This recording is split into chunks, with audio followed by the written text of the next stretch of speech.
Assalamu alaikum, Khurshid Khan, advocate. Today we are going to discuss a very important topic.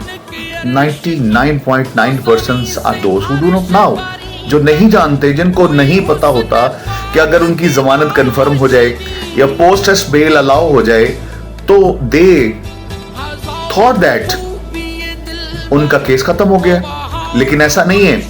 कभी भी bell के मंजूर होने पर या जमानत कबल गिरफ्तारी कंफर्म होने पर कभी भी मुकदमा या केस खत्म नहीं होता.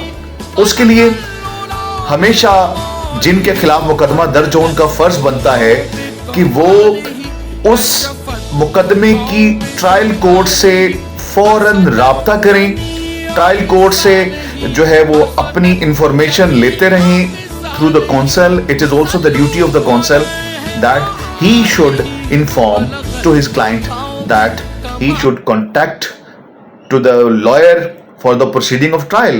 और उसे बताना चाहिए. अक्सर औकात वकला जो होते हैं वो बताते हैं कि ट्रायल भी इस केस का स्टार्ट होना है. जब मुल्ज़मान जमानत करवाने के बाद अदालत में पेश नहीं होते तो उनके वारंट गिरफ्तारी जारी हो जाते हैं, और वारंट गिरफ्तारी जब उनके जारी होते हैं तो पुलिस उन्हें पकड़कर अदालत में पेश करती है. वो सोचते हैं, उस वक्त उनको ख्याल आता है कि हमारा मुकदमा जो है वो तो अभी खत्म नहीं हुआ.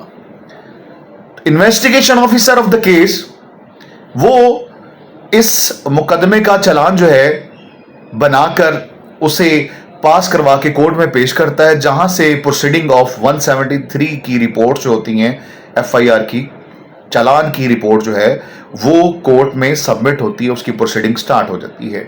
तो if the accused will appear in the proceeding of challan, जो 173 की रिपोर्ट इन्वेस्टिगेशन ऑफिसर ने पेश की है उस ट्रायल कोर्ट में, if he will appear there और कंप्लीट और fulfil his all obligation through the council, और वहां से जो 173 की रिपोर्ट होती है उसमें मुल्ज़म बरी होता है या उसमें मुल्ज़म को सजा होती है.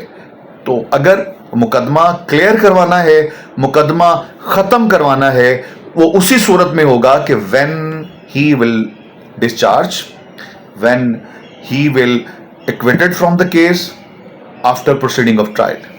कभी कभार ऐसा भी होता है कि जब मुल्ज़म को थ्रू रिमांड प्रेजेंट किया जाता है, पेश किया जाता है अदालत में, अगर फॉल्स एंड फैब्रिकेटेड स्टोरी हो जुडिशियल मैजिस्ट्रेट के पास, अगर वो उसको पता चले, अगर उसके इल्म में आए कि that it is false and fabricated involvement of the present accused person, तो वो जज भी मुल्ज़म को जो है उस मुकदमे में से डिस्चार्ज करता है. और अगर मुल्ज़म मुकदमे में से डिस्चार्ज हो गया तब भी बंदा क्लियर है. थैंक यू सो मच, बहुत शुक्रिया.